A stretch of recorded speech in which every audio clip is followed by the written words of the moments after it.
before we start our class, everyone, please stand.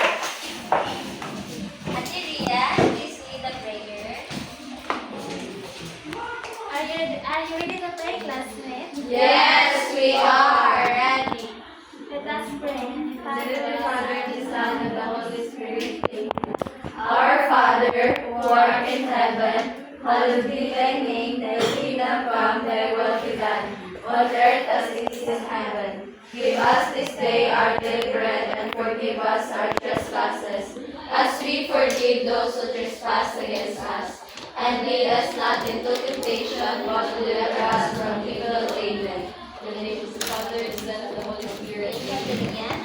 Good morning, class. Good morning, Teacher Krisha. Okay, before you take your seats, please pick up some pieces of papers under your chairs and arrange your chairs properly. Okay, you may now take your seat. Thank you, teacher.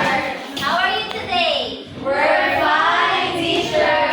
Good. Did you eat your breakfast? Yes, teacher. Very good. It is important for us to eat our breakfast for us to have a healthy body and a energy. Now, I have a question. Who is absent today? None, teacher. Okay, none. Very good. Before we start our class, let us first read our classroom norms. Okay, please read, everyone. Do your best. Always respect. Never give up. Cooperate with class. Enjoy and smile. Now, just remember the word dance for you to be guided in our classroom norms. Do you understand, class? Yes, teacher. Okay. So now, before we proceed to our discussion, I have here an activity.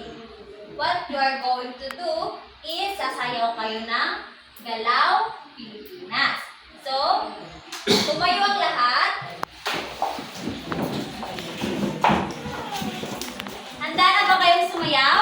Yes, teacher! Okay. Tingnan lang natin yung video at gayahin ang kanilang halaw or galaw.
topic ngayong araw.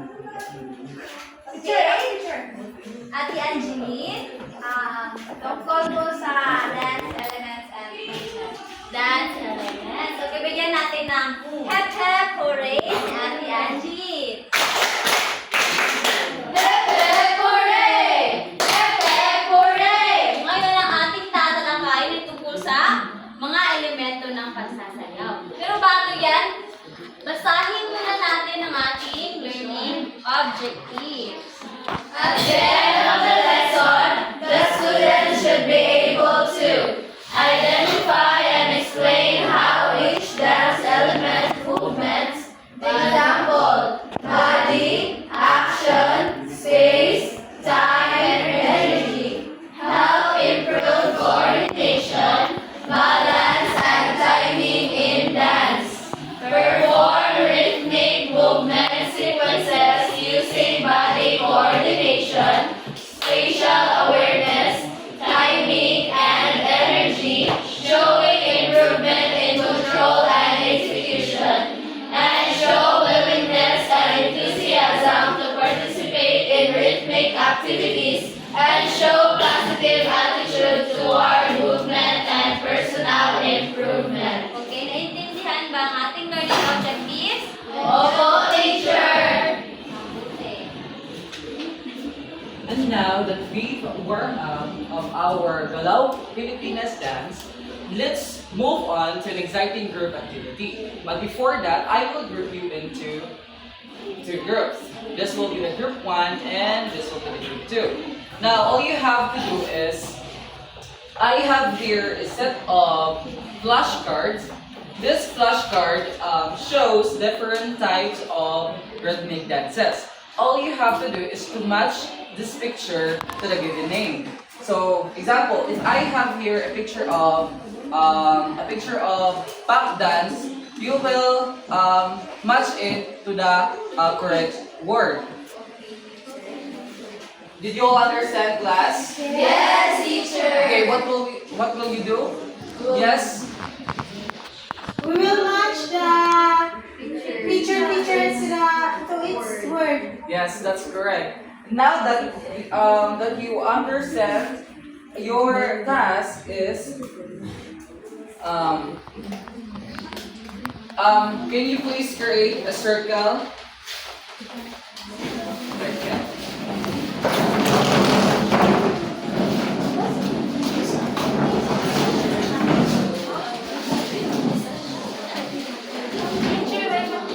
Teacher, wala pong pagpili. Okay.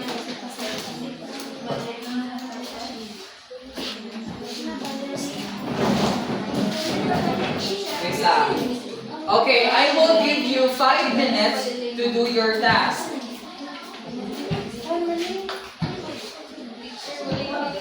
Wait lang. Already the teacher, kaso walang... Walang pili. Yes po, walang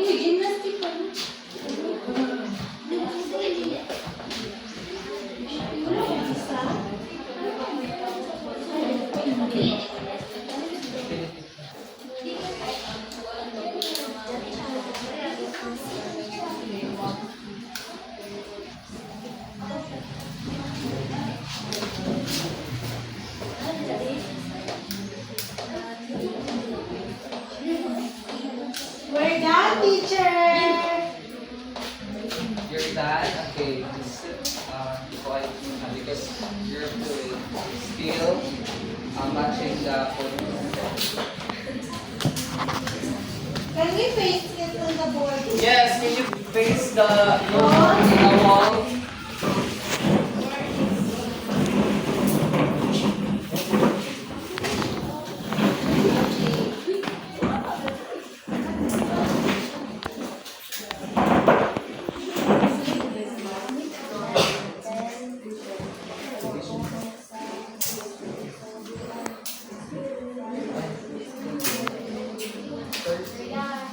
Okay, you need to see it.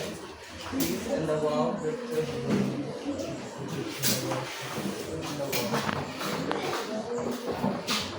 Okay, now let's check your work. Now let's check to the group 1. Okay. So the first picture shows gymnastic and the group the number 2 is tap dance, number 3 is ballerina, and number 4 is hip hop and cha-cha. And all of the answer of group 1 are correct.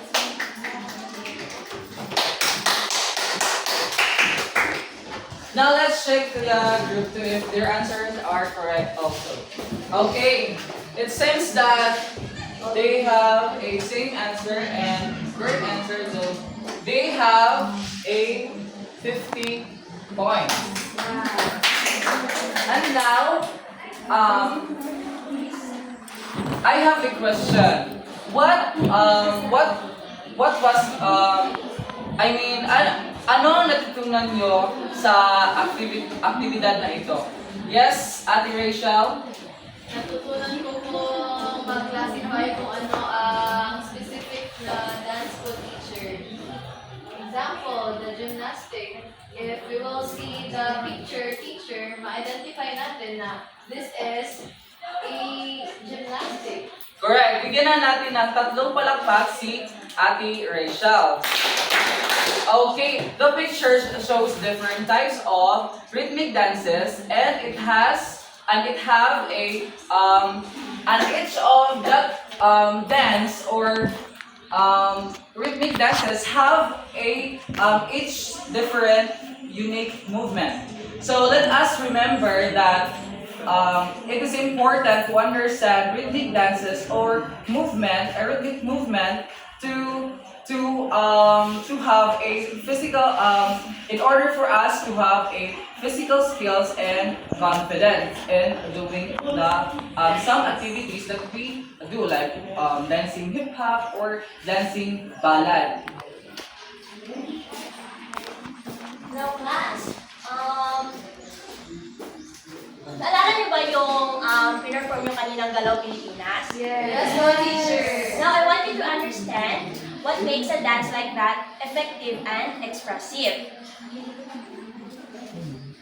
I-connect natin yung 5 elements, yung basic elements sa rhythmic dances. First is the body. Can you read everybody? The dancer's tool. It can be the whole body or just a part, like arms or legs that moves or holds a shape. Yung body. Yung first basic element ng rhythmic dance is yung body. Of course, it can be the whole body or just a part, like arms or legs that moves or hold a shape. Yes, Did teacher. you understand? Yes, teacher.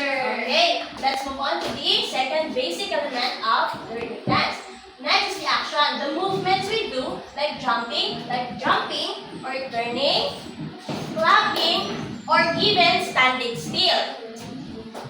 Again, the movements we do, like jumping or tumatalon, like umiikot, clapping, or even standing still.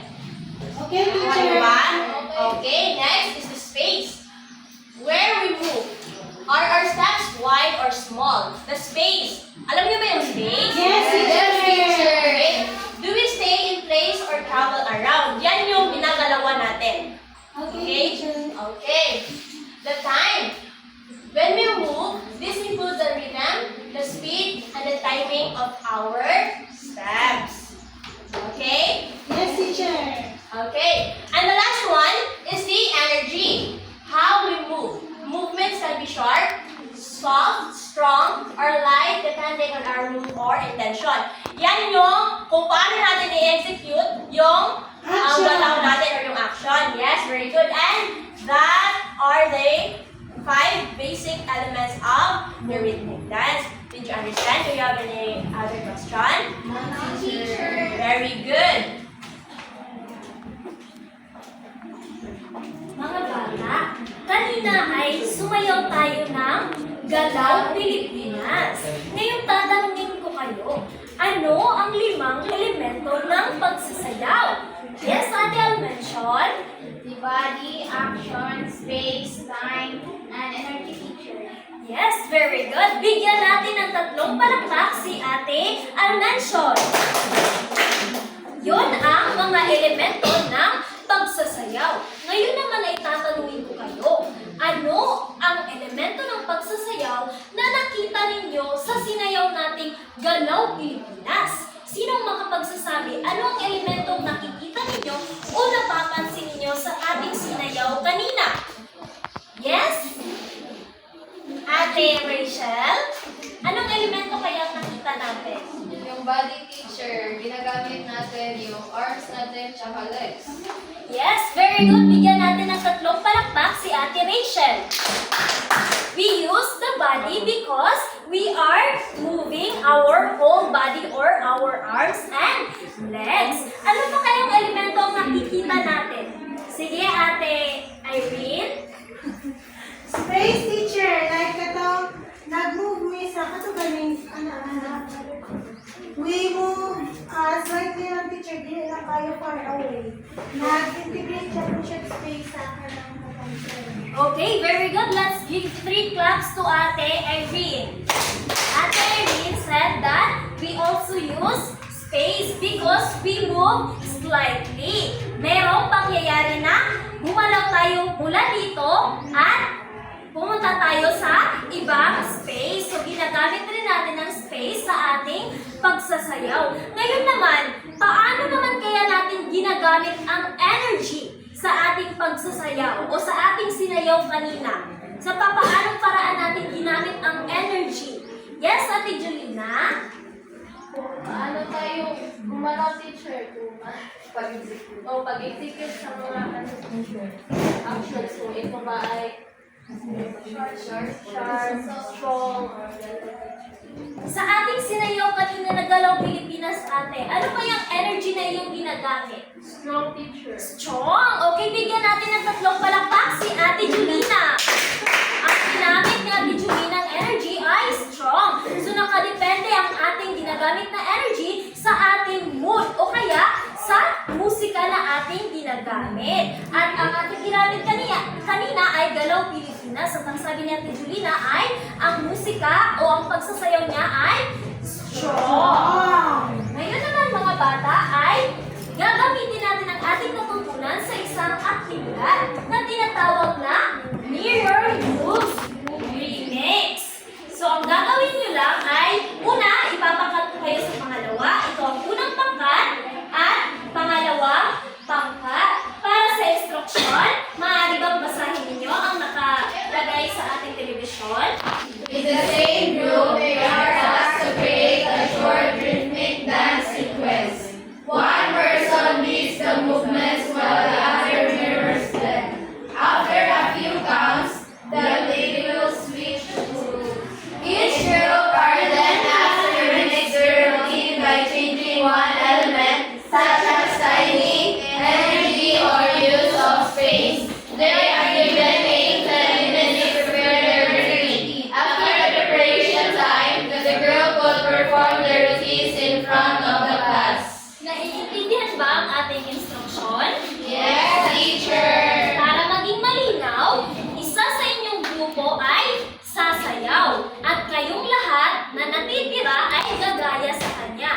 Dapat talaga ay gumaya kayo kung ano ang action na sumasayaw o naglilid sa inyo dahil nga ang ating aktibidad ay tinatawag ng mirror. Ibig sabihin, reflection sa sumasayaw. Naiintindihan ba? Yes, teacher! Ngayon ay maaari na kayong maghanda para sa inyong aktibidad. Ngayon, gagawa ng steps ninyo. Kung sino yung mangunguna, siya yung mag-lead.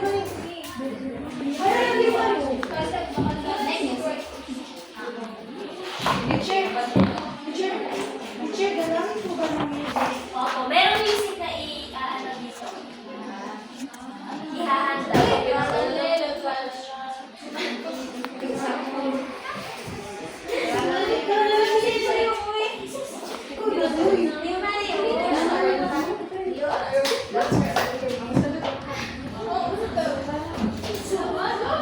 Ready na po si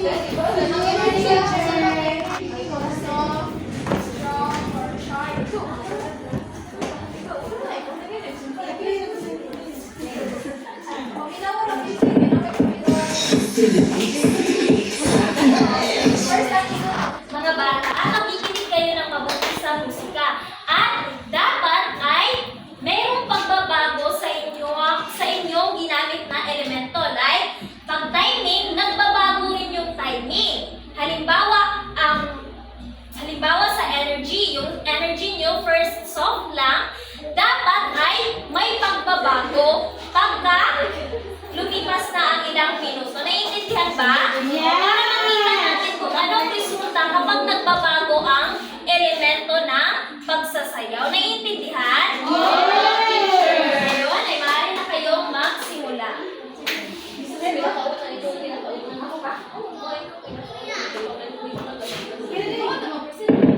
I-play lang ang music tapos magpa-practice kayo. Isasayaw dito kung ano yung napapagsasayaw sa inyo.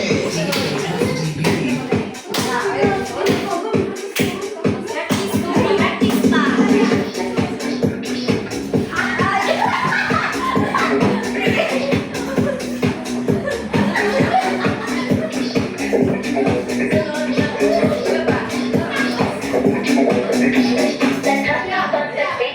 I wanna take a ride, I just go take. Let's have some fun, this beat is sick. I wanna take a ride, I just go take. Let's have some fun, this beat is sick. I wanna take a ride, I just go take. I wanna take a ride, I just go take. Let's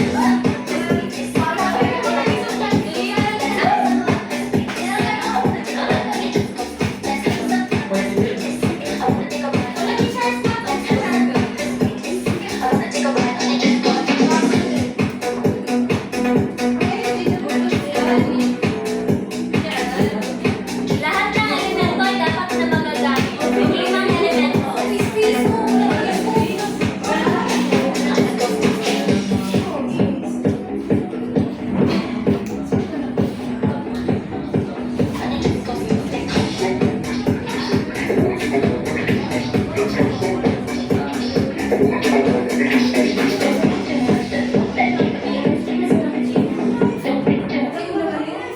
Ngayon ay tapos na ang inyong oras para sa paghahanda.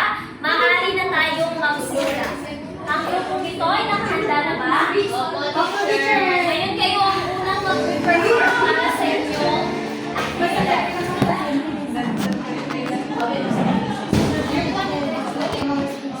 Group 1, maaari na kayong magsimula. Lahat ay tumayo para sa mirror group readings.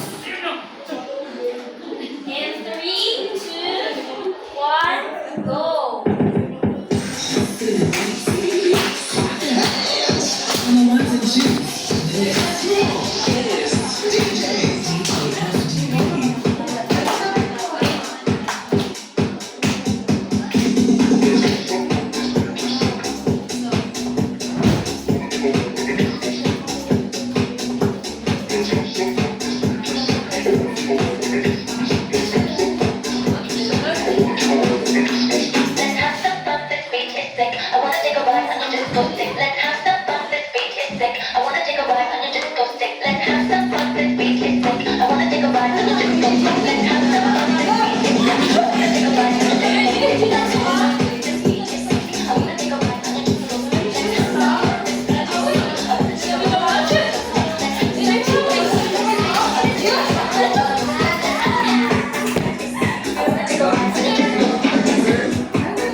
Okay, very good. Bigyan natin ng tatlong palakpak ang unang pangkat.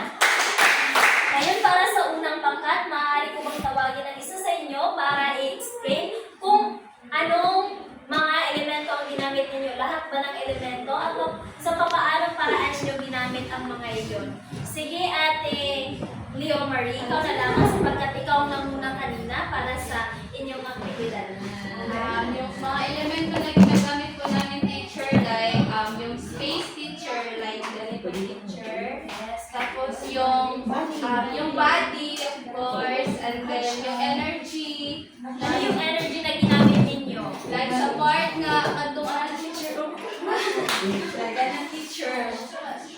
Tapos, Peace! action teacher, like kami yung gumagawa. Okay, meron din timing sa kanilang ginawa. Again, bigyan natin ng tatlong palakpak si Ate Leo Marie. Tama ang kanilang pinakita, ginamit nila ang 5 elemento sa kanilang pagsasayaw. At yung elemento na yun ay napaka-importante para ma-express nila kung ano yung nararamdaman nila. Ngayon naman ay tingnan natin ang performance ng Group 2. Handa na ba ang Group 2? Handa na! Ngayon ay maaari na kayong magsimula.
Okay, bigyan natin ng tatlong palakpakan ang Group 2.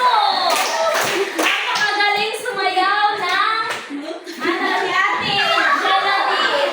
Okay, Ate Geraldine, maaari bang ikaw mag-explain sa inyong pangkat kung ano ang inyong mga ginamit? So the elements that we use are the old elements, the body, action, space, and time, and energy. So, paano yung energy, Ate Geraldine? Paano So nyo ginawa pinakita?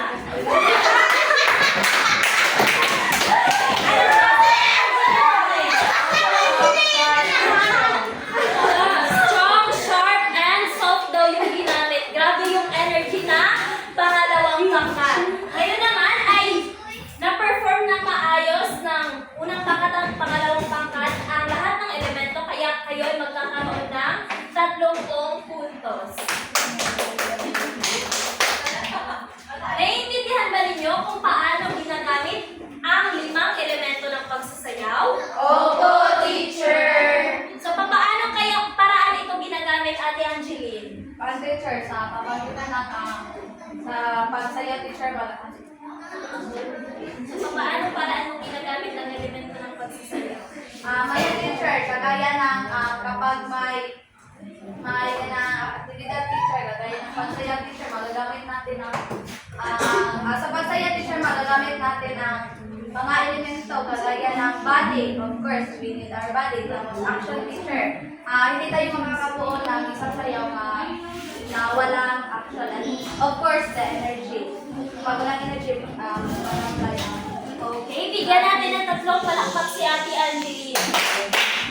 Mga bata, tatandaan ninyo, kapag nag-iiba ang musika, ay nag-iiba rin yung movement natin o kaya yung timing natin sa ating mga pagsasayaw. Kapag soft yung musika, syempre, dapat ang sayaw ay soft din. Kapag nag-iiba ang klase ng pagsasayaw, dapat ay na-align ito sa musikang ginagamit. At dapat lahat ng elemento ng pagsasayaw ay nagagamit upang maging magandang tingnan ang inyong mga performance. Hindi lamang sa school, kundi maging sa event na rin sa inyong mga barangay. Yes!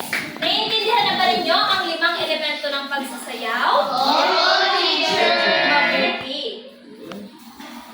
Now class, if you really understand our discussion today, let's have an assessment. So please get 1/4 sheet of paper and answer this assessment. So instruction, read each item carefully and choose the letter of the correct answer.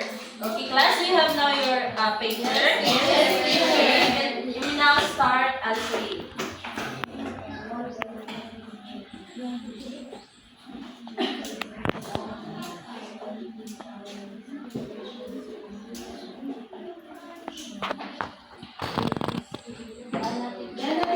Are you done, class? Yes, teacher. Okay, who wants to answer number 1?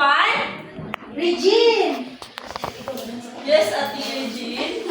Please read the question and your answer. Which dance element refers to the parts of body used in movement? A. Time, B. Body, C. Space, D. Energy. Okay, what is your answer? B. Teacher, body. Okay, is Ate Regine answer correct? Yes! Okay, correct. The answer is letter B, the body. Okay, number 2? What's the answer number 2? Yes, Ate Rachel. Jumping, turning, clapping, and bending are examples of which dance elements? Letter A. Teacher, the action. Okay, very good. The correct answer is letter A. Okay, class 1, I will get perfect score. Okay, very good. All of you got perfect score. It means that you really understand our discussion today. So, class, remember, dancing is not just about movement. It's also about how we express ourselves and connect with others. So, keep learning, keep moving, and most of all, enjoy the rhythm. Do you understand, class? Yes, teacher! Okay, so do you have any questions, clarifications? None, teacher! Okay, so for your assignment, please read the class, the instructions. On a short bond paper or in your notebook, answer the following. Draw or describe one movement you enjoy the most from our activity today. Which element of dance, body, action, space, time, or energy did you use in that movement? How did you feel while doing that movement? You may include simple drawings, stick figures, or short sentences to explain your answers. Okay, class, do you understand our assignment? Yes, Do you teacher! have any questions? None, teacher! Okay, since none, please stand. And pick up some pieces of paper under your chair and arrange your chair properly. None, teacher! Okay, goodbye, class. Goodbye and thank you, teacher Donna, teacher